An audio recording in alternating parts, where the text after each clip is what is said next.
عاوي تاgeerada musharaxa madaxweynenimada ee Soomaaliya Xuseen Khaliif Xaaji Jaamac oo isagu ah musharax u taagan jagada madaxweynenimada ee Soomaaliya dhamaantiin waxaan ku salaamayaa salaanta islaamka assalaamu calaykum wa rahmatullaahi wa barakaatuh dhamaantiin waxaan idin leeyahay waad ku mahadsantiin imaatinkiina iyo waqtigiina qaaliga ay aad geliseen caaway waxaad ka wareysaan sidaan horeba idin ku sheegay waxaan isugu nimi taageerada musharaxa Dr. Khaliif Xaaji Xuseen oo isagu ah musharax u taagan jagada madaxweynenimada ee Soomaaliya waxa uu go'aansaday musharaxu inuu u tartamo jagadan marka isaga ayaa caaway inoogu warami doona sababta ku kaliftay Soomaalidu waxa ay tiraahaa nin durbaantumay ilaaq dalbay waxaan guda galeynaa barnaamijkeena qaybta ka hartay waxaanu ku hadlayaa magaca odayaasha reer Minnesota waxaan leeyahay odayaalow hadda waxaynu isugu nimi oo isu sheegnay Xuseen Khaliif doctorka oo u tartamaya madaxweynenimada Soomaaliya u tartamaya inaynu taageero u muujino soo dhaweyno qalbi furan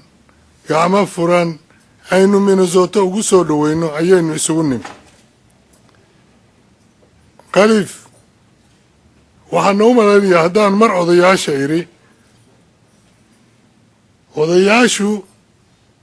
wax badan bay dulmanaayeen xeradii ay reerka ku lahaayeen iyo awooddii ay Soomaaliya ku lahaayeen horey baa looga qaaday laakiin ilaahay mahadiis 21 sano kadib waxaa la dareemay war maxaa maqan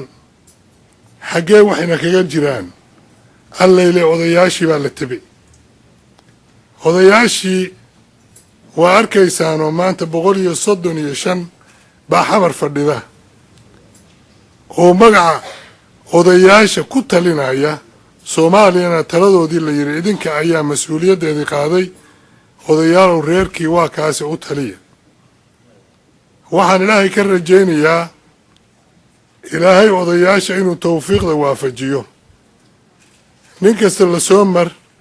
nooc walba oo dadku yahay 21 sano waa la isku dayay bal qoladaan ku fiiriya bal maya kuwaan kale ku fiiriya maya xagga kale ku fiiriya dhinac walba goortii laga eegay xaqiiqdii waa ka tagi weyday meeshay ahayd marka anaga waxaan u imaanaa halkan inaan taageerno walaalkeen Dr. Xuseen cid walba sharaxdo Soomaali ahna waxaan leenahay anaga soo dhawaada waxaana kamid tahay dimuqraadiyadda nin walba wanaag keenayo inaan taageerno anaga marka waxaan leenahay Dr. soo dhawow maran hadda dardaarankan ku siinayna waxa maran tagay hadda New York aan tagay aan madaxweynaha yimid New York aan ku tagay madaxweyne Shariif dardaaranka aan kula daarmo maadagna kula daarmeen oo ahayd Soomaaliya maanta waxay u baahan tahay cadaalad dadka waa wada baahan yihiin dhibaato badan ay jirto khaasatan koonfurta gaajada ka dhacday waa ogeed meeshan hadda halkan waxaa fadhiyo reer Minnesota dadkii wal educated dadkii ahaa ayaa fadhiyo waxaa kamid ah dad wada dhaqaatiir dad culamo ah Somali community leaders wax ka maqan mal hadii intaan ku taageerto I believe in Soomaaliya madaxweyne ka naqanaysa marka insha Allah taala waxaan rajaynaynaa anaga marka hadaan anaga reer Minnesota waxaan deganayn magaaladan last 18 years aan deganahay oo cid walba timaadana waa taageereen waxaan ku taageereynaa wanaag marka waxaan ku leenahay soo dhawow gobolkan waa gobolkaagaas martiyeen anaga hadaan u nahay Soomaalida diyaad badan magaaladan degan waxaan naga go'an Soomaaliya inay dawlad hesho maanta waxaan la hadlayaa aabay balcad joogan la hadlayaa يعني وحياة وقبضهم وكهلا وحياتها بس كحبوا باهين إن شاء الله أبوره نبتقلها دير هلا محقق حقوق الشقة بس الشقة ما هي مرك هدي إلهي ودجال هرت الله يقول الله يعير يقول الله مالك الملك تؤتي ملك من تشاء وتنزع ملك ممن تشاء وتعز من تشاء وتضل من تشاء إذا كان الله بحي عدو دورنا بحيرك هديك هدي إلهي كود دور صادق وحن كار جينا هنا ومد الله أرين بعد كلا دجالت وجهلك يجاجده مرك سؤال دانا أنا واحد نديله وجهلي يجاجو waxa ummadda isku diraayo oo dadka baabi'inayo waa jahliga marka inaad dadkii tacliin aad u furtaa oo aad dadkii aad la fahansiiyaa horta Soomaalinimadii ay wanaagii ay leedahay iyo wadanka wanaagii uu leeyahay dadka in caruurtan generation soo socda la fahansiiyaa ayadoo oo ay caado u ahayd reer Minnesota inay mar kasta martidooda ay si qurux badan u soo dhaweeyaan ayagoo wada jir ah mar kale waxaan salaamayaa anigoo ku hadlaya magaca urur la yiraahdo Iskaashi Humanitarian Development Xuseen Khaliif inaan caaw kugu soo dhaweeyo magaalada Minnesota magaalada Minnesota sidaad u jeedaba waa dad jecel Soomaalinimada isjecel ayagu jecel qof kasta oo Soomaali oo wax noqonaya inay soo dhaweeyaan la dardaarmaan sida ragii iga horeeyay u yiraahdeen waxaan ku leenahay soo dhawow waxaan meeshaan ugu soo maray in ka badan number 10 ka badan oo doonaysa in ay Soomaaliya u tartamaan madaxnimo runtii madax goboleedyo way jiraan ka badan ayaguna 30 hadda waxaan leenahay sida madaxdu noogu badatay ama loo doonayo in madax la noqdo ilaahayna wadaaga noogu badiyo marka Xuseen waa nin saaxiibkaya waxaan leeyahay ku soo dhawow state-ka Minnesota anigoo ku hadlaya codka jaaliyadda reer Minnesota waxaan kugu soo dhaweynaynaa jaaliyadda inaad ku soo dhawaato weligeena reer Minnesota hadaynu nahay magaaladan waa magaalada lagu soo dhaweeyo qofkii Soomaaliya wax ka noqda iyo qofkii u socdaba wadadeeda u socdo inuu wax ku noqdo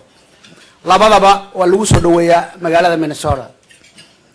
marka annagana farxad bay noo tahay inaan noo timaado aan kula dardaaranno oo aan dhabarka dharbaaxno aan ku dhahno garabkaaga Allah galo hawsha aad u jeeysatay inaad qabato howl fududna ma ahan waa howl aad u culus ilaahay ha ku fududeeyo magaca Soomaaliyeed waan kala maqnayn macruufiyo ehelo madal balagu yimid lagugu marxabeeyay Minnesota magaca guud marwiyo mudanaba maqaawirtiba fadhida martida sharafta leh mahmahda iyo murtida ninka madaxweynaha uu taagan maamul qaran waa mashhuur mudane magaciisu waa Xuseen waa nin aqoon-yahana waa nin indheergarada really his back history-na guri fiican buu kasoo horjeedaa good leaders waa mashhuur mudane magaciisu waa Xuseen mas-uuliya hawl kariyo maahir garasha dheer aqoon-yahan meegan mahuraan rago mintida cilmiga meeqaanka gaaro martabad ku helay milgaahidana lagu mataanay muuna dhaqaan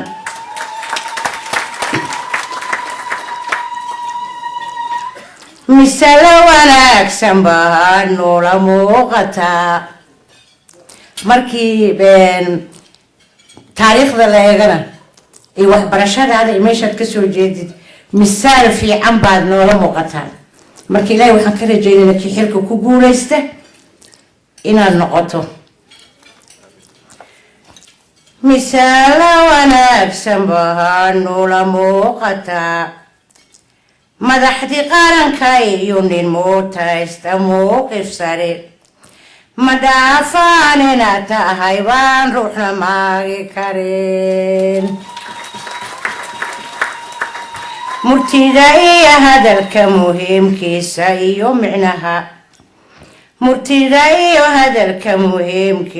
iyo micnaha anigoon may dhaamin meesha la mari lahaa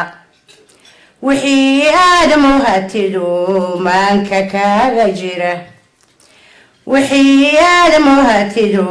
maanka kaaga jira مهيمن مؤمن معز ماجد إيو مجيب مهيمن مؤمن معز ماجد إيو مجيب مرادكي وتلا ربي والله مغنسنا مرادكي وتلا ربي والله مغنسنا انتي مشرحي ستات توم الكذا فريدة انتي مشرحي ستات توم الكذا فريدة عدك على غمير مرهاياي تيرا مغوين عدك على غمير مرهاياي تيرا مغوين لبوغ ما موسي ربيغين كوغو مني لبوغ ما موسي ربيغين كوغو مني متكي ما خانك قارو مشي نغو متكي ما خانك قارو مشي نغو مسروري مهدكو مسروري مهدوكو رعي ماذا شوعان مسروري مهدوكو رعي ماذا شوعان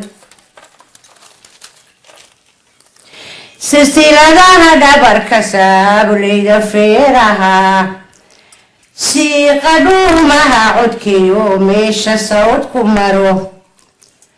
حسين وسودوين تالا صعب فرن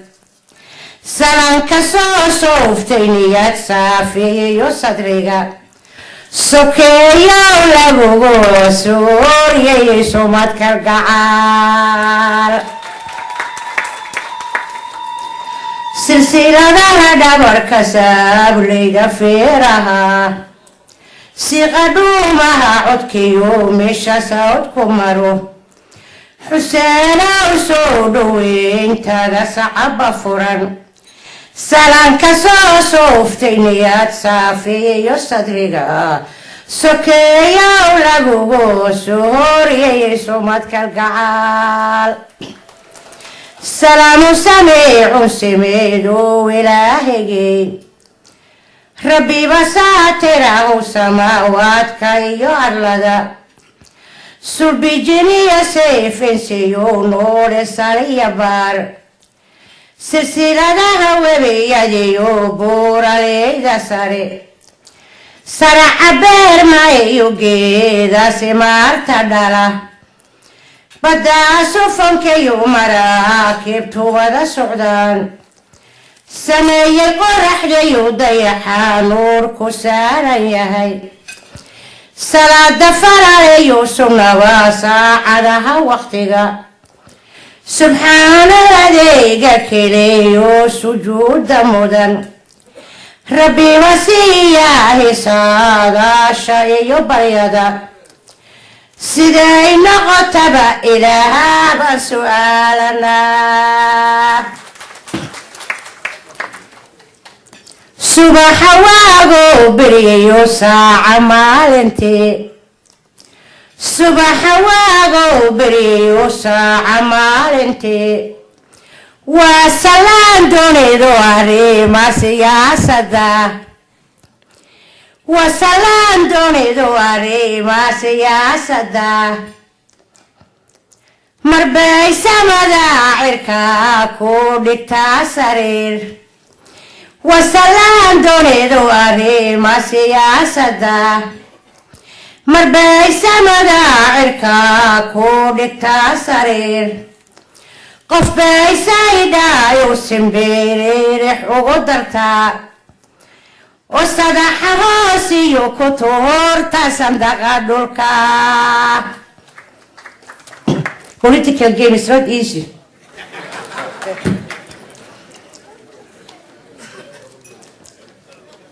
صبح واغو بريو ساعة مالنتي وسلام دوري دواري ما سياسة مربي سمدا عركا كودك تاسرير قف بي سيدا يوسم بيري ريح وغدرتا سدح toosiyo ku tuurta sandaqa dhulka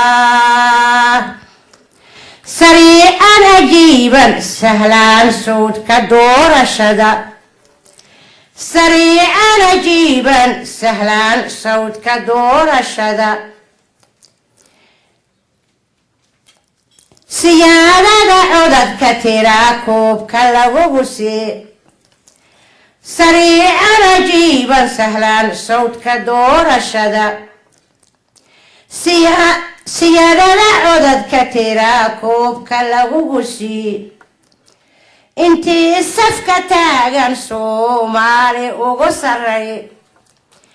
intii safka taagan Soomaali ugu sarreeyo saruur farax lagugu sooriyo lagugu sideeg. I hope you will win. I hope you will win. I hope you will win. Okay. martidan aan aad u soo dhaweynayna Dr. Hussein ku soo dhawo Minnesota. Most of you know I'm from the Kenyan Somali community waqooyi bari oo NFD loo yaqaano or Northeastern Kenya. Marka Mareykanka waxay dhahaan when the United States catches a cold, the rest of the country, when the United States sneezes, the rest of the world catches a cold. Marka annagana markay when Somalia sneezes, northern Kenya catches a cold. Marka dadka bali waa inay fahmaan in nabadgelyada waqooyi bari iyo progress-keeda iyo development-keeda ay ku xiran tahay in dawlad ka dhalato Soomaaliya. As many of you may remember, the Kenyan government treated Kenyan Somalis better when there was a Somali government. Because meel lagaga cabsada ayaad leedahay ma garatay kolleeg qofka markuuna arko kullee anaga kolligan Soomaalian baan nahay. Marka waxaan ka codsanaynaa bulshada Soomaaliya inaad kolleey si degdeg ah dawlad rasmi oo xoog leh aad u samaystaan si anagana aan kugu tiirsanaano Northern Kenya. Marka ilaahay baan barayna insha Allah. aad iyo aad baad u mahadsantahay waxba waqti badan kusoo dhimanayna hadal badan markan waxaan u yeerayaa Professor Cabdisalaam Salwe oo noo qaabilsan soo dhaweynta musharaxa ee caawa halkan isugu keenay nagana codsaday taageeradiisa fadlan ila soo dhaweeya Professor Cabdisalaam Salwe noo sharaxi doona aqoonta professorka oo naga siin doona wixii aanu ku dooran lahayn insha Allah taariikhdii Hussein oo aan soo koobkoobo taariikhda Hussein waxa way horta hore hadda wuxuu kula shay content tobadii wuxuu kula shaqaal kacayo wuxuu dugsi ku bartay quraanka iskuul ku bilaabay meesha la yaqaan kacayo kadibna wuxuu u wareegay waxbarasho tacliintiisa markan kor u sii aado waa nin horta dhaqaalayahana jaamacadda Concordia University Canada awarded BA economy oo dhaqaalaha ah masters oo isna economy ah MBA oo muxuu Ottawa University wuxuu kaloo haystaa shahaadada Harvard School oo ka haysto JF Kennedy School of Government certificate of macroeconomy policy markan soo aado xagga shaqada maanta uu hayo waa agaasimaha qayb ka tirsan bangiga horumarinta islaamka oo ka yahay qaybta muxuu ah xagga la talinta risk analysis horeyna wuxuu ku shaqeeyay bangiga horumarinta si dhoofinta Canada oo marka la soo koobo EDC ayuu marka ka ahaa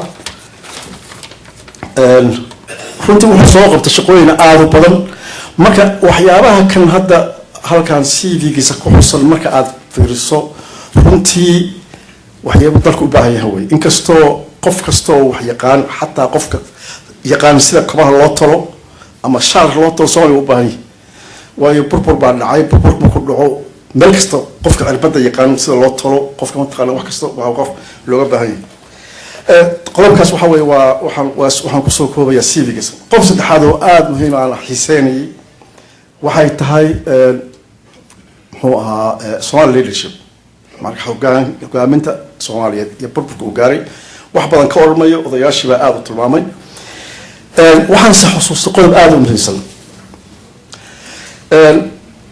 burburka dhacay qarannimada Soomaaliyeed waxa aasaas u ah oo salka ku ah ma aha shacabka Soomaaliyeed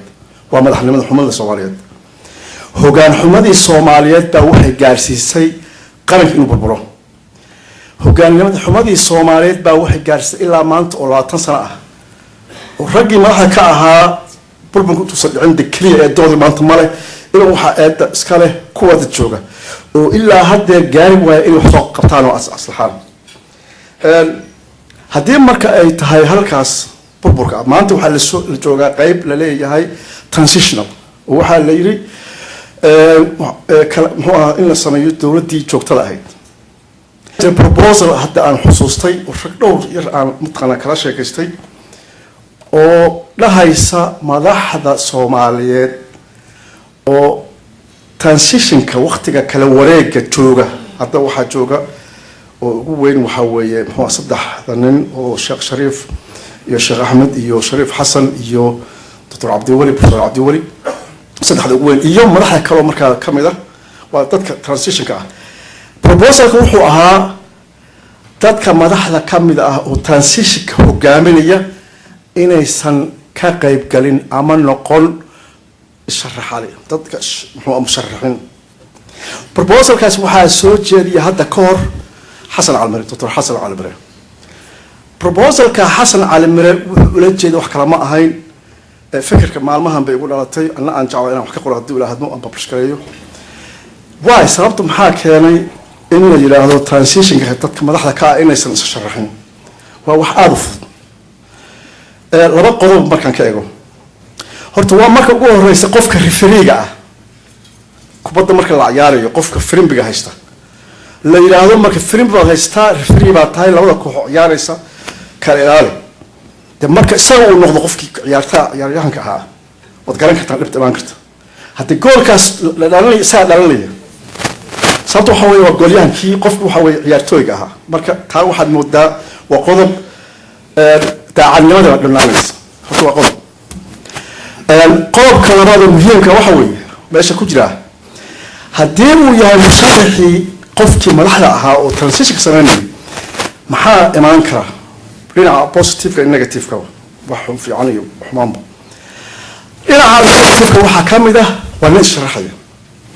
ninka sharaxay ama gabadha sharaxaysa gabadha iyo gabar iyo muxuu ninba inkastoo rag u badan yihiin ayada gabadhu ay salahayn waxa weeye waa ciyaartooyga ciyaaraya haddii ninkii refereega ah marka ciyaartooyga uu noqdo waa la garan karaa dhirta keeni karta waayo wuxuu u salaxaya isaga inuu madaxnimada sharaxo isaga noqdo isaga ka qayb galo wax isaga u salaxo dhaqaalihiina waa haystaa xoogina waa haystaa securityga waa haystaa wax kastoo muxuu ahaa la oran karo qofkaani uu wax ku soo bixi karaan waa haystaa marka qatarteeda leedahay maxaa kaloo imaan kara weeye dhinaca waxa weeye waa wuxuu ka soo horjeedaa inta kaloo sharaxaysa inta wasiir meesha joogta haddii is sharaxdo ninka madaxda sharaxaya wuxuu haystaa marka niman ka soo horjeeda dad ka soo horjeeda muxuu marka sameeyaa wax alla wixii curyaamin ah uu kaga curyaamin karo buurteedu ku talaafo marka madaxda marka joogtay ragga wada shaqeeya ma ah waa rag iska soo horjeeda waa tan koowaad weeye tan labaad daacadnimada marka laga soo tago tan labaad waxa weeye in mucaarad yihiin wuxuu salaxanayaa isagii wuxuu ka taqalusaya inta kaloo ka soo horjeeda dhinaca kale marka ka eegtid dhinaca wanaagsan muxuu noqonayaa muxuu helayaa weeye proposalka Xasan Calmire waxaa ka mid ahay in qofkaas dadka kooxdaas qof kaliya oo waa koox marka kooxdaas transitionka sameynaysa in ay noqdaan inay helaan magac qarameed macnaha heybad qaran oo mas'uuliyada sharaf ah oo sidii daleegadii raggii 13kaas aynu xusno kale inay noqdaan rag la xuso oo sharaf iyo haybad iyo sumcad qarameed yeeshaan iyo abaalmarintii iyo wixii yeeshaan waa koob warta wada sharaftooda weeye markii ay noqoto inay wada shaqeeyaan maxaa imaanaya ila ninkii qofkii qof baratay ma muxuu ku talagalayaa wax kastoo daacadnimo oo fiican waxaan halka u yaar sharafti iyo haybadii maxaa kaloo imaanaysa waa tan saddexaad waa shaqeyn kooxdaasi isku xirmaan shaqeeyaan sababtu waa maxay waxa weeye sharaftooda waxay ku xiran tahay guusha transitionka la sameeyo kala gudubka la sameeyo qof kasta oo kamid ah wuxuu ku dadaalaya inay guulso waa doonidaas soo socota doonidaasi oo maslaxad iyo nabad ku tabaqta waxay keenaysaa qofka soo maslaxadiisa qofka inuu duceeyo baryo dhunkado la shaqeeyo waa waxyaabaha kale oo faa'iido waxaad moodaa tan saddexaad wuxuu qofku ku dayaa wax kastoo wanaagsan marka waxaad ka baxaysa colaadii marka proposalkaas baan xusuustay inkastoo out of topic ay dhici karto qaarkood la yidhaahdo wuxuu ka hadlayaa maxay tahay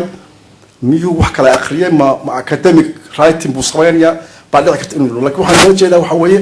xuskaas oo muhiimka in la xusuusto soo qarankan u fiican imaanaysa marka nimanka madaxda maanta Soomaaliya ka ana inay heybad iyo sharaf yeeshaan horta intaasaan kusoo koobayaa dardaarankii Xuseen lagula dardaarmay odayaasha ku dardaarmeenna waxaan ku darayaa Xuseen hawl baa ku haysata mas'uuliyad baa ku haysata haddii ilaahay kaa dhigo inaad soo baxdo haddeer iyo haddii waqti dambaba aad soo baxdo waad arkaysaa mas'uuliyadda ku saaran community hadda koor fadhiya oo reer Minnesota oo runtii waxaa tilmaamay aan malaynayaa ninka walaalkaya runtii waxaad moodaa Minnesota waa meeshii qofka markuu soo maro ducada loogu duceeyo hadduu guulaysto hadduu khasaaro haddii lagu habaarana waa ku khasaaraya oo haddii loogu duceeyana wuu ku guulaysanayaa nasiib wanaag ilaa haddeer waxaanu haynaa ducadii baanu haynaa oo aan maqlaynaa waxaan rajeynayaa ducadaas ilaahay inuu kuu saalo xilkaas ilaahay kuu fududeeyo maalinta mas'uuliyadaasna ay aad qabataan inaad ummadaasi aad u tahay mas'uuliyad waayo community maanta kor fadhidaa qof kasta waa fadhiyaa oo ma aha community jifi gooniya ama reer gooniya reer gaara saan ka arkayo marka raalli badan ahaada markaan la soo istaagay oo aan siray waxba badan oran mayo waxaad moodaa waa ka sii badshay in alla inta oran lahayd ka badan baan idhi waad maasantiin دكتور حسين خليل حاجي ومشرح مدحوينمدا Soomaaliya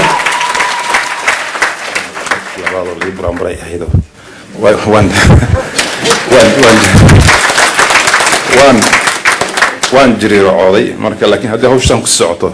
waxaaba dhici karta inaan jiriirada barto waxba jiriiroon hadalkayga marka hadaldan inay iraadaan rabaa waqtiguna uu yaryahay وانا حوغا وقيريسناي waxa ay soo xusisay markan joog Sacuudiga aan ka maqlay Sacuudigu meel joog ka badan way badanaana waxa joogiska laga sheegayo laga hadlay dadka ajnabiga ah sida Sacuudiga oo wada dhaqmaan nin Pakistaniya oo shil ku galay meel wado askari baa markii uu soo istaagay Sacuudiga ninka shilka baawrka khalad kala ahaa wuxuu ahaa nin Sacuudiya marka labadii nin askariga Sacuudiga ahaa iyo ninkii shilka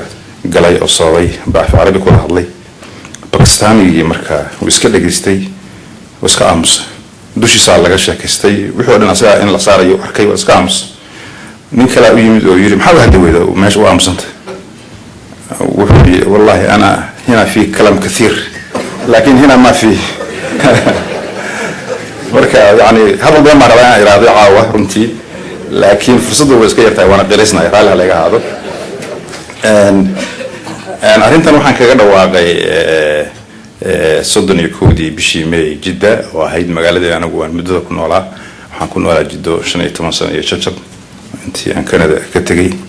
waa magaaladeedii waa magaalo aad magaratay dadku iga yaqaano oo intii ugu dheereed nolosheeda Soomaaliya baynahay reer guuraabna hal meel muddo dheer kuma noolaano marka 15 sano waa garan kartaa ninka hal meel ku noolaa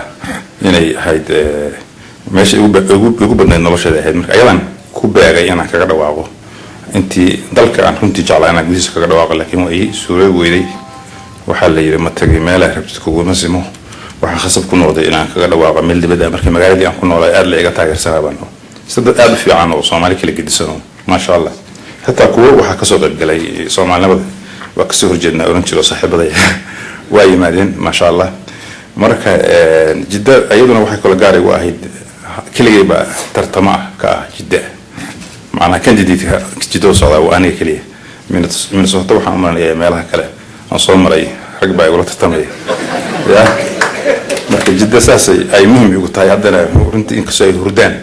وحنا يا يعني هبينا بقى في صندوقنا والسلام يا صاحب بدي سيد شرفت الأشرف لو عادة هم بيزو دوين والسؤال اللي كنت سيد عاون ليسو دوين يويه waxaan soo maray rabina Soomaaliya aado marka waxa la yiri Nairobi inaan martid ma aha Soomaaliya ma tagi kartid arinta Soomaaliya waxay ka go'daa Nairobi aan soo maray 3 bishii lixaad xaflad baan iyadan sidoo kale ka hadlay runtii way i tuseen inay waxay hadalka la sheegay oo run yahay dad aad jabaabiro waaweyn oo siyaasadda Soomaaliya xiraf ah baan Nairobi kula kulmay sheekaysanay wayna cadeeyeen inay muhiim ahayd inaan Nairobi aan soo maro intaan Soomaaliya tegin ugu dambeyntii waxaan tegay xamar 7 bishii lixaad oo hadda bishan ku jirno oon ayadana kulan badan ku yeeshay dad badan aan isku aragnay aan sheeko dheer dad badan ku wada yeelnay xamar wax yar baan kaga warramayaa isbedel weyn baa ka socda oo lagu farxo runtii isbedelkaas oo dhinaca nabadgelyada baa isbedel ka dhacay taasina waxay keentay in wax walba oo noloshii isbedel ka socdo oo waxa lagu xalliyo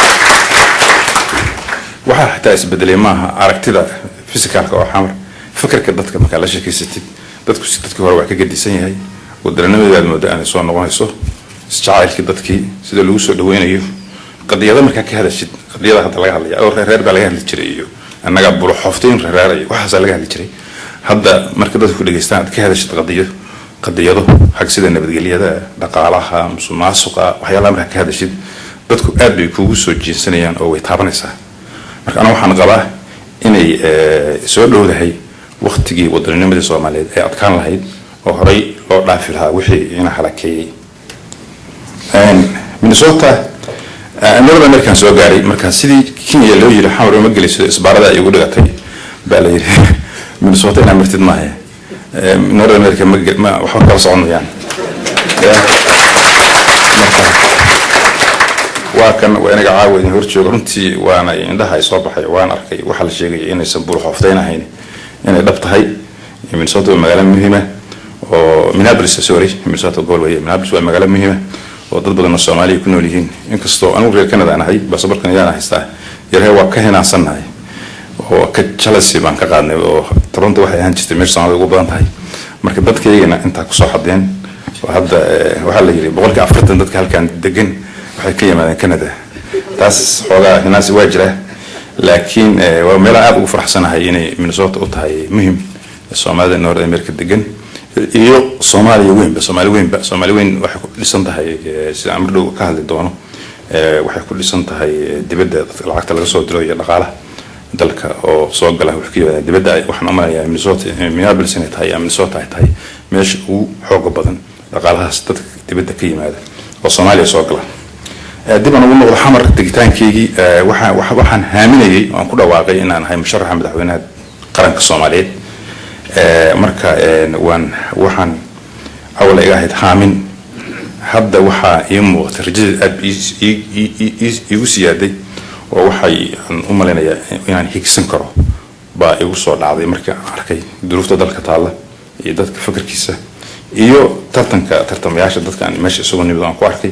waxaan qabaa inaan ahay candidate ay suurta gelin kara waxa uu aaminsan yahay runtii dad badan baa tartamayaal badan baa jira oo hadda dad badan baa ku dhawaaqay inkastoo aan filayo ayaamaha soo socda inay sii siyaadi doonaan taas dadku waa dhibsadaa laakiin anigu ma qaba in la dhibsado waxaan qabaa sidii rag iga horreeyay sheegeen qof walba in la arko oo wax fursad la siiyo competitionka business aad ugu fiican yahay waxaan qabaa sidoo kale siyaasaddan in aad ugu fiican yahay dadka markii dad badan la arko waxaa dhici karta in doorasho la kala doorto ay timaado oo marka ugu dambaysa laga helo qof lagu magaratay la mahadiyo oo waxa la sheegayo ka soo bixi kara dad badan baa yiri tartan ee bajiyay waxay yiraahdeen xamar waa dib badan tahay xamar tagin waa diiday tartaminta bilowga hore waxa la yiraahdaa tartamin Absalan iyo marxad fure saaxiibka meesha jooga Absalan ka dad badan baa ugu yiri muwaalan tahay dad baa yiri lacag waa haystaa maxaa raadinaysaa waa la yiri wax walba la sheegay markaana waxa yiri waa goostay waa tagay waa istikhaarooday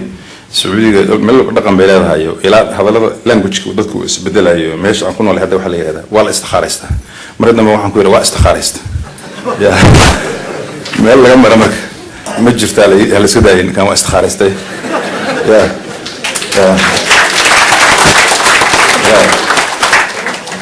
marka tiradaas numberka ah in laga naxo anagu ma qabo dad badan baa tartamaya runtii dalka gudihiisa markaan tagay dhawaan hotel baan deganaa Amira la yiraahdo hotel dad badan baa kula kulmay waxa xiislahayd marka habeenkii xamar hal saac mise 2 saac adba korba u shaqaysaa maqalkii ay ahaan jirtay hal saac 2 saac bay sii maraysaa maalinle baa bandow baa na isku soo rogeen dadku isku soo rogeen baa jira lama socdo nabadgelyada awgeed marka hal saac iyo 2 saac wixii loo gaaro dadkeena hudheelka degan baa meel inta isugu nimaadno fadhi ku dir baan ka bilownaa halkaas marka raggi aan isku baranay rag kamid halka waxay igu yiraahdeen maxaa ugu tartamaysaa waxbaan sheegay waxay yiraahdeen anagu nin baa wuxuu yiri anagu waxaan u maleynayaa 2 nooc uu qofku noqon kara tartamaya Soomaaliya madaxnimada raadinaya waa waalan yahay ama inuu waalan yahay amba wax mabda oo uu rabo buu fulinaya labadaas buu mid noqonaya waxaan ay hope inuu midkood aad u socotid waxaan rajaynayaa waxaan isku tunsanayaa inaan waalan yahay baan aaminsanahay waxaan qabaa oo aan aaminsanahay inaan shaaflatayno shaaflatays iga ahayn sidaan u maleynayo waayo jagooyinka dalka ugu waaweyn kuwa kamid ah alle oo fargareeyay inta hadda waayaan siyaasadda ku jiray oo aan diiday inaan qabto marka in shaaflato jago ka raadisa kala inaan ahayn waxa iga dhab ah inaan noqdo meesha ugu sareysa dalka sababtuna waxa aaminsanahay in mushkilada meesha Soomaaliya ka dhaqaaqi laadahay oo ruqada ay ka tahay inay tahay meesha dalka ugu sareysa hadii laga waxa ka khaldan yihiin meesha ugu sareysa meelo dhexe iyo hoosiyo waxa kama saxmi karaan aniga waxaan qabaa hoggaanka dalku inuu leeqleeqanayo wax qabto mal daliilayo 100% wuxuu yahay malihi laakiin waxa loo baahan yahay hoggaan waqtiga hadda jooga waqtiyada la soo dhaafay hoggaan baa joogay waqti badan baa la soo maray hadda waxa muuqata waqti kala guura la jooga nimankii soo shaqeeyay meel bay keeneen jiirtii marka baawurku dib u noqonaya wax dhaafiya baan qabaa in loo baahan yahay hoggaankaas waxaan qabaa inuu noqdo hoggaan adag oo meesha dadka businesska North America af Ingiriiska laga hadlayo business schoolska dhowr waxyaalood baa leeyahay businesska uu u baahan yahay waxa kamid ah location marka ay ku celceliyaan waxay yiraahdaan location aniga waxaan qabaa inay tahay problemka Soomaaliya hoggaan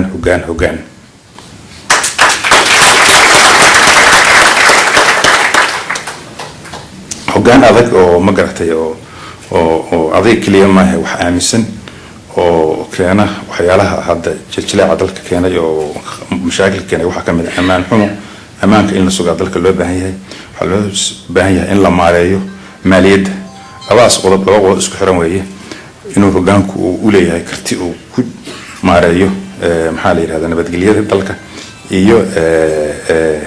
dhaqaalaha waa arrin adag waxaan asna dhawaan ogaaday inay jirto maama oo lagu cabirayo problem weyn marka qof ka yimaado awal waxaan dhihi jirnay libaax dhagihiisa la qabsanaya waxaad qabsatay libaax dhagihiisa baan oran jiray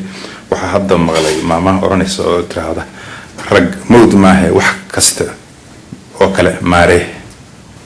marka hadii lagu dhiirado wax kasta waa rag waxa loo leeyahay yaani waag hore arrimaha adag rag gal jiray hadda rag macnaha dumarna waa noqon kartaa filaya rag kaliya maaha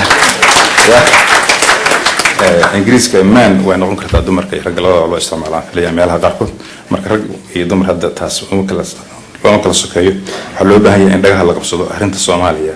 oo jirta oo laba qadiyad ay ugu daran yihiin dhaqaalaha iyo ammaanka marka waxa jirta intaan gudbin program aan meelo badan ka sheegayo hadda qaarkiin inay maqleen ay dhici karto aan ku celcelin laba qadiyadood oo gaagaaban baa rabaa inaan caawa ku khuseeyo audience kan ama dadka daawanaya Minneapolis inaan xuso kaas waa qurba joog horta aan qurba joog saasi soo haysto waayo meelaha looga duulo Soomaaliya ma filayo qurba joog saasi inay u noqon karaan Sacuudiga kamid ah Kenya kamid ah Djibouti dadka meelaha ku nool runtii qurba joog sax ma aha waxa yeelay maalin walba waxa arkaysaa wixii dalka ka yimid iyo xaaladiisa wixii marka aan rabno inaan anagu inkirno xoogaa waxa lagu xanta qurba jooga waa iska saarnaa waxaan qurba joog manihin laakiin qurba joog waxa weeye waa mawduuc hadda aad Soomaaliya looga hadlo waayo wuxuu keenaa waxyaalo badan oo faa'iido dalka oo ay kamid yihiin investment-ka ka hadlayay lacag badan oo investment aan oranay transfers oo loo diro dalka qurba joog ka timaada oo Minnesota ugu horeyso lacagtaas waxa lagu qiyaasay $2 bilyan inay tahay $2 bilyan waxay rafli u dhowdahay dhaqaalaha Soomaaliya oo dhan wax soo saarkiisa markii dawladdu burburintu ahaa bay u dhowdahay lacagta hadda dibadda laga diro dalka gasha iska dhaaf dhaqaalaha intiisa kale wixiisa kale oo aan la tirin marka saas bay muhiim ugu yahay qurba jooggu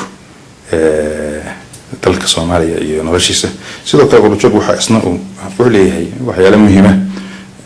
dalka oo ah khibradda dad dibadda ka tagay khibrad bay geenayaan aqoon bay geenayaan fikrado cusub bay geenayaan oo dalka dibadda dadka gudaha ka maqnaa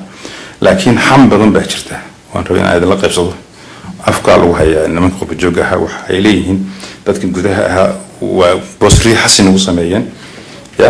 oo shaqooyinkii bay naga riixdeen dawladdii oo dhan baa xitaa qurba joog isu bedeshay waxyaalo noocaas oo badan baa laga hadlaa cilmiga dhaqaalaha qodob early hada jira crowding out effect xawaya investment yar markuu meel yaalo investmentigaas waxaa ku tartamaya dawladdii iyo private-kii dadkii businesska caadiga ahaa marka wax koobanna weeye lacagta banuugta taalo oo la isticmaali karaa marka dawladda waxaa la yihahdaa waxay ka xoogtay private sector-kii lacagta isticmaashay marka sidoo kale aad moodaa inay crowding out effect ku soo baxday dadka qurba joogga dalka gudaha markay soo galeen ay ka xoogeen shaqooyinkii iyo boosaska xoogga lahaa muhiimka ahaa xoogaa marka xagga waxaa ka jira masayr dadka dibadda laga masiirsan yahay oo iyo dhaliilo la socda oo laleeyahay waxbay naga qaataan oo waxbay la tagaan mortgage wax kula baxaan waad la socotaan marka arrintaas xasaasiyadda ah runtii oo dhinacna faa'iido weyn aan ugu nahay dalka gudihiisa dhinacna aan lana ka dhaliilayo way jirtaa marka dalkii hala tago oo anigu qabaa generally waa gudaabinayaa in la tago wax laga qabto xoogaa laakiin intaan la tagin hala xisaabtamo hala sameeyo ma waxaad ku biiranaysaa mise waxaad ka qaadanaysaa cost benefit analysis hala sameeyo intaan la gelin meesha oo hala magaratay hala naga tiriyo meesha dhaliilo badan oo aad magaratay qaarkood ay indhuhu kusoo baxayaan baa lagu sheegayaa qurba joogga laga sheeganayo laakiin taas runtii ma qarin karto faa'iido weyn oo dadka qurba joogga gudaha ay u leeyihiin oo dalka waxay ka qabanayaan waxa badan faa'iidada waxaa la yiraahdaa taamarkan ka tago qodobka kale rabay inaan ka hadlo waxa weeyaan oo Soomaaliya mashaakilkeeda anu islaahay caawa programkeega siyaasadda ka leexdo waxa yar qodobka ugu muhiimsan oo xoog in la saaro u baahan waxa weeyaan waa helitaan baarlamaan fiican waxa weeye waxa aan ka nuxsan laanahay waa baarlamaan oo ay tahay haddii baarlamaanku si fiicnaado oo dad macquul ah oo ummadda mathalay kala yimaadaan waxa ay dooran lahaayeen oo dooranayaan insha Allah madax fiican haddii baarlamaanku xumaado oo sidii hore aan ku soo oragnay ay noqdaan dad ayagu jeebkooda ka fakaro ama ay kuraasi isla dhacay cycle-kii baan ku soconaynaa meeshii sharciyadda shuruucda ka soo bixi lahayd ka shaqayn lahaayeen oo dadka horay si fiican dawladda loola xisaabtami lahaa dawladda qadiyadeedu ay ka hagaagi lahayd haddii ay noqoto dad maxaa garatay aan quality lahayn amba aan ka fikirayn dalka dantiisa waa shafka ayaa dhulka lagu haynaya marka anigu waxaan xoojinayaa meelihii aan soo marayna aad dadka aan la hadlay xamar gaar ahaan dad badan baan la hadlay odayaal baan la hadlay duubab baan la hadlay mutacalimiin baan la hadlay in xoog la saaro sanadka maanta in la helo baarlamaan xubno baarlamaan oo quality leh taasna insha Allah waxay dhiirigelinaya ayaan arkay oo dad badan oo high quality ah baan arkay oo looga garanaya sanadka maanta inay baarlamaanka qayb galaan haddii 150 taas ay dhacdo waxaan isleeyahay mashaakilka Soomaaliya 150 waa la xaliyay oo dawlad fiican iyo nidaam fiican iyo dad isla jaan qaadi kara ba mustaqbalka soo bixi doona caqabadaha hortaagan oo waxaa jira system Soomaaliya qalooc ka samaysmay oo doonaya inuu dib u dhigo taas oo baarlamaankii in qof raba inuu asagu ordo u xiro inuu yesman loo ogtiin bigaatay ka dhacay dadkii wadoliski tagay oo ka qayb galay waxay soo xusheen nin walba qof qaraabadiisa ama asagu kaliya codkiisa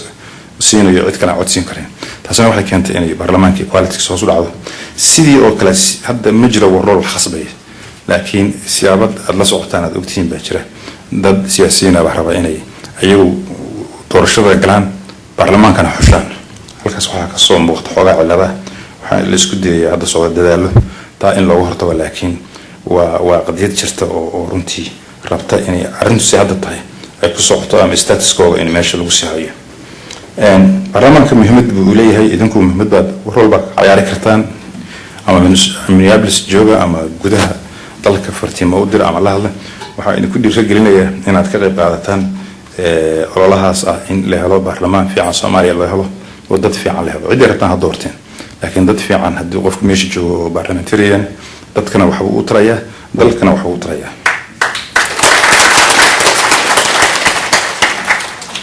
dadka waxaan u gelayaa hadda 5 qodob oo aan meelo badan ka soo sheegay Soomaaliya wax walba u baahan tahay in la qabto haddaan laakiin wax walba ballan qaado waxaan noqonayaa siyaasiga Soomaaliya baan noqonayaa mar marka ana taas ka leexdaan rabaa taas wax walba ana ballan qaadin waxyaalaha social sector-ka caafimaadka waxbarashada maxaa la yiraahdaa infrastructure-ka wax walba Soomaaliya way ka dunsan yihiin waa la ogyahay in wax laga qabtana waa loo baahan yahay laakiin anigu waxaan qabaa wax ka hortaagan baa jira 5 qodob oo hortaagan baa jira waxaan qabaa marka in lagu focus gareeyo oo la liishaanka la saaro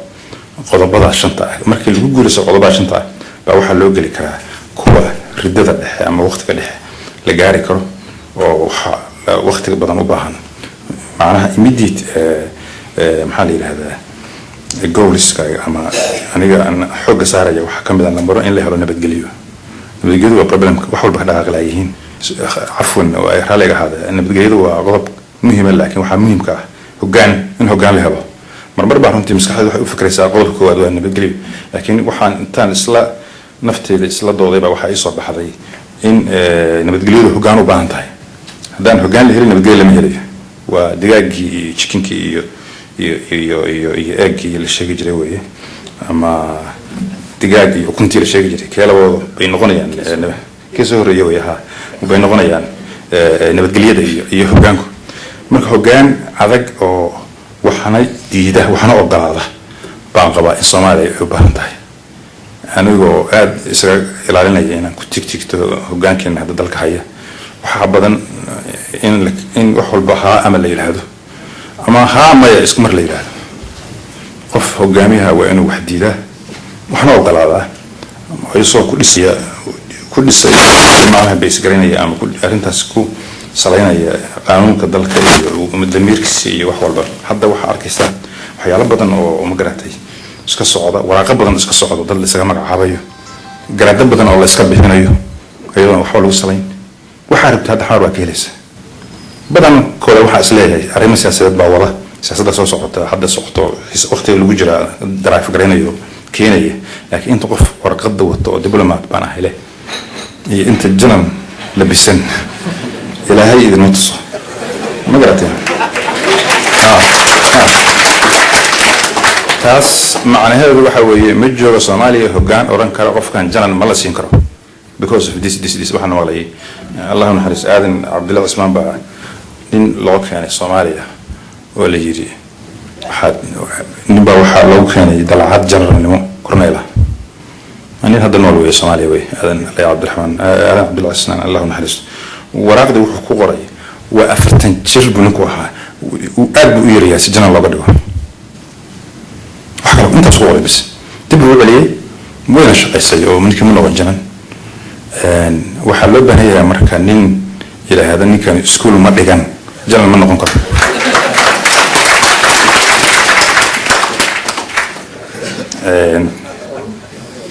waxyaalo badan bay dalka ka khaldan waxda aawadan taa ka hadlo waxaan ku noqonayaa professor professorada markay hadlayaan aad taga ana aad u ixtiraamaya walaalkay Abdisaan hadalkaygu hadal technocrat uu noqon doona ma noqon doona hadal professor insha Allah ogaan adduunka laga ixtiraamo oo markay meelaha marayaan adduunka loo soo istaago haybad baa jirta qaran oo dadka siday u hadlayaan iyo siday u dhaqmayaan iyo ولا سكو احترامها مركز كاس مهرجينيا إنه الصومالية يمادو هجان جران كرا قضيتها الدون كصعدة مركز الله شيء واحد شلا تذكر قفكم لحظة وحول بس خبيركم معها لكن وحو دون تعدد خبير وحيالها داركم يريد أذن جرانين هدات ملحتها وأنا غف كنت سنة تاي غانا غف صحوح صغرية واحد منهم يتعلمون وإحنا جران كرتين marka lagu soo qoro ina gratid khasma ina fahmin laakiin lagu briefing lagu siiyo ma ina garan kartaa saaduunka meelaha marka tatid ama aad ka khudbeenaysid waxaan qabaa nooca in marka wax barashada basic ah qofka aqoon inuu leeyahay adduunka Soomaaliya ka midalaya taa muhiim weeye ayada waa garan kartaa waxa ula jeedo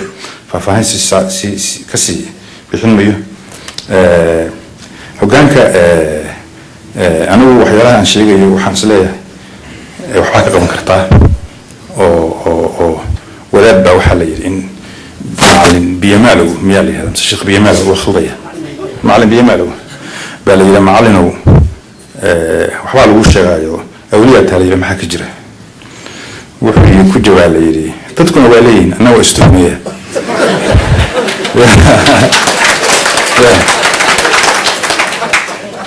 ma garateen marka anigu intaasaan isaga baxaya nafteeda haddaan ka hadlo kusii dheeraan mayo inaan wax hogaamin doono insha allah waan rajaynayaa aan ma iraado wixii khaldan wixii saxanna inaan aan ogolaado oo waan aaminsanahay marka qodobka hogaanka waa ku dheeraaday qodobka labaad waa ammaan la'aanta dalka ka jirta waxa ammaan la'aantaasoo dhan waxaa la yidhi salaadii meel kasta la tegayo hala tukado waa la isku raacayo mase waa laga badin waayo maamaha baa jirta noocaas iyadana ahayd marka wax kasta socdo ammaan haddaan dalkii laga helin lama helayo nabadgelyo ammaankaasuna wuxuu kusoo qururay in ciidan qaran la helo ciidan la qaranna waxa aan ka sheekeynayaba hortaagan in la sameeyo ciidan qaran oo moral leh oo tababar leh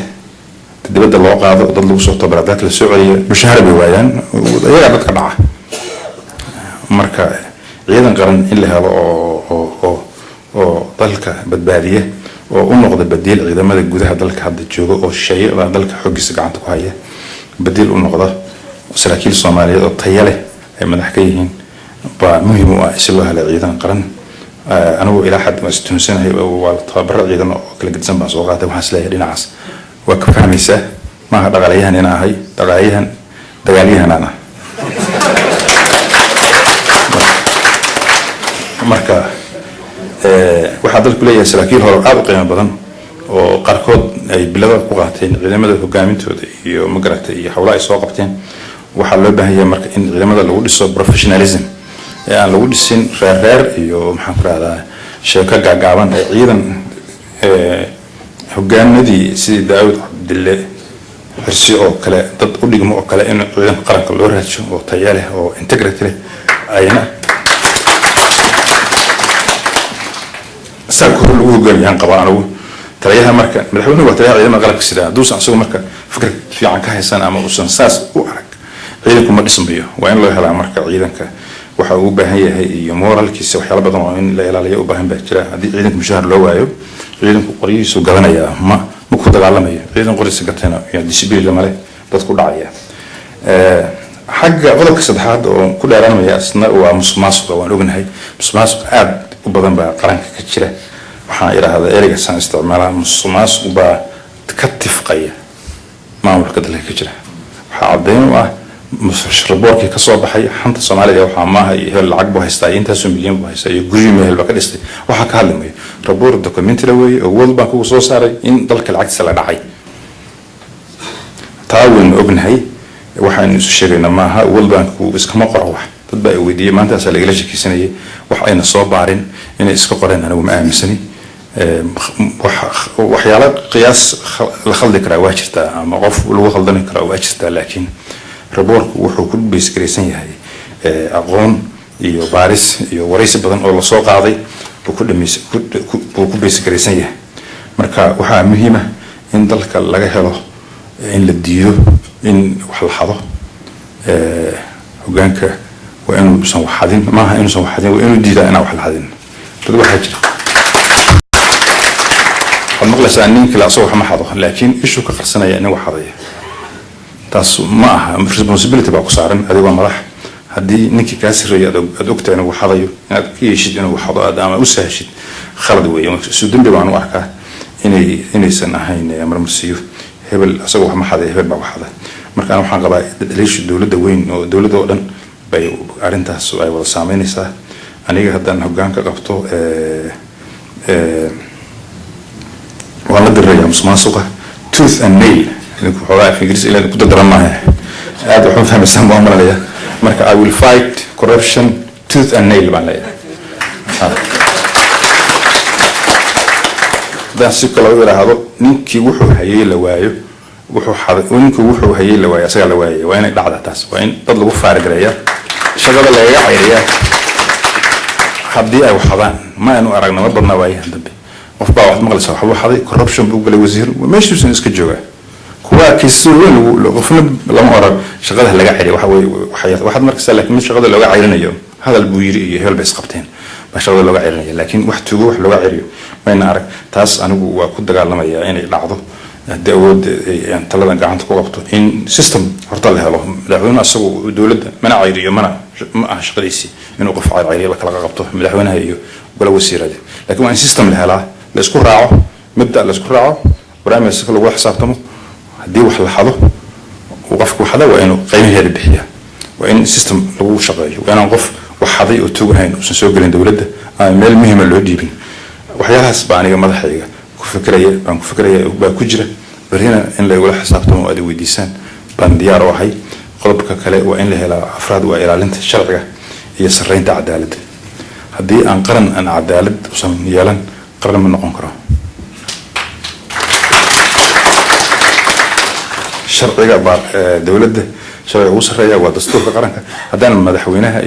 أنت كل حكتاي أنا دستور كإعلان ضدك خاصية شروع ذكر الأدر كلية أيون ويقطمنا يعني مركا فرام مدحوينها إلى أيو قفك أو حاجة أو معه كرانيك وإن الشرعية سيدو وضع إعلانيان وأي ميل كست أي تاريخين الدفاع الدسة وإن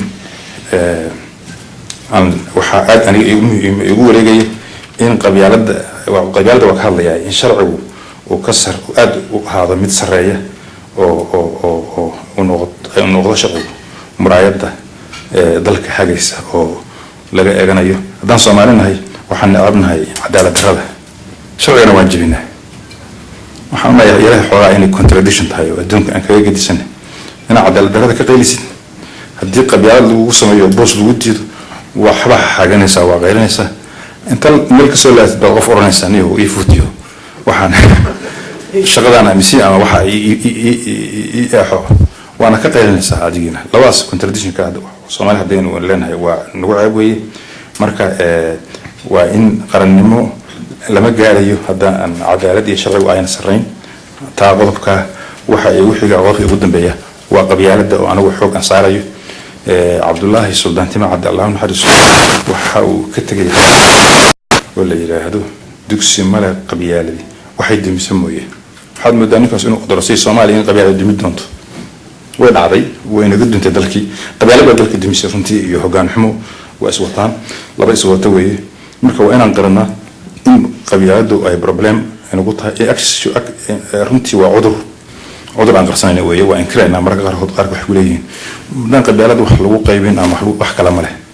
وأسديبني أنا وحنا قبا إن لقصوا نوض سديب داس أو قبيلة ده حلو بلا بحلا يلاقيه كدب سي لول سوليو تواتر تردويه ما ولد جده مركا قبيلة ده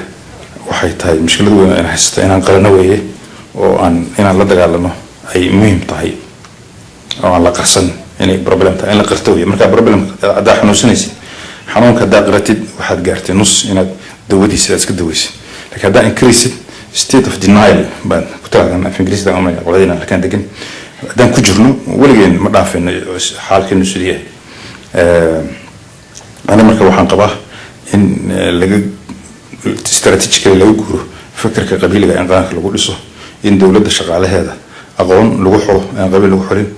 هذا وحن أرجنا وفتية تبدأ بحه على وجنها إن 4.5 إلى هذا لو طبعا ولسقوق قبصة يا بحي ريال باك مقان وفي دقن وبحواي وان باك مقان وحيالها نسبت هذا الأعلان وتهاجموي مرك أنا وحنا قبا إن بروفيشناليزم أم بميريت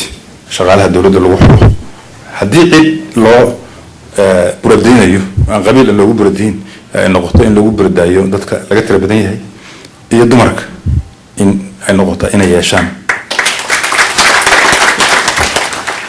إن بردين تها يشام بانقباه أن قلال ولا نقلاص كم مكان شنقف بالقعدنا يا ملو قعدنا يا شنتقف إن شنقف قلايك كلا تماد أنا مقبو هذا إن امتحان لقى لا ترتم نصيف كود إنك هلا صدق سكولا هذه شو ملك لا يدعك كرتين ترتم كلا كجرا ووليها كلا وحك نا كباير اللي بنقول لبلك السياسي حراو على تهدين تعالوا قبل أجري لكن السيفل سيرفيس كي الدولة هذه شغالة الدولة ده iyo mihim ka kamid diblomaasiyiinta security ka dadka shaqeynaya waa meelaha adduunka ugu muhiimsan weey waxaana lagu beesgaranaya hadda qabiil hay'ad ugu muhiimsan dalka oo oranaya reebel laga raadiyo waxa dhici karta in reebel oo khibradaas inuu hay'adaas ku jiro kaas waxa loo dhibiyaa qofan weli iska shaqeynaya security baa loo dhiibayaa marka yaraha taas anigu waxaan ku dadaalayaa inaan dhinac maro oo ay merit wax lagu raadiyo qabiilkuna uu ahaado wax oo laga gudbay marka qodobadaas baa aniga barnaamijkayga ugu xoog badan oo ay ku dhisan yihiin sida lagu fulin lahaa marka waa wax u baahan in dadku aamino dowladnimada tan dowladnimada iyo madaxnimada la aamino dalka inuu madax leeyahay la aamino waxaan qabaa in la fulin karo hawlahaas madaxdana waxaa laga rabaa iyagana inay keenaan wixii lagu aamini lahaa in qofku wuxuu leeyahay haddii la ogyahay inuu fulinayo madaxda ah waxaan qabaa dadku inay isku soo dhawaanayaan oo la raacayo oo awoodda dadka wax ka xoog badan ma jiraan ciidamo badan oo shisheeye la keeno lacago badan oo banaanka laga keeno waxaas haddii aan aaminti darra jirto ama tuuga jirto ama beeni jirto laisu sheegayo waxba ma xalinayaan laakiin dadka shacabka hadduu aamino waxa dowladdu leedahay inay wax sax yihiin ay aaminaan ay ku kalsoonaan karaan anagu waxaan qabaa qodobadaas waa filayaan marka waxaa loo baahan yahay madaxnimo la timaada inay dadka run u sheegto inay cadaalad ku dhacdo inay wadaninimo abuurto shacabka dadka waxaa loo kiciyaa wadaninimo dowlad walba waxay leedahay wax wadaninimo la yiraahdo in iyagu dad barayd leeyihiin isla weeyihiin sharaf leeyihiin hoggaan leeyihiin calan leeyihiin waxaas oo dhan waa calaamado dadka aaminsiiya shacabkooda qofka sadalkiisa daawo tagtid wuxuu soo haysaa adduunkuna ugu fiican yahay anagoo inaan gaarsiina ilmaheenna inaan dhahno Soomaali baan nahay annaga adduunka ugu fiican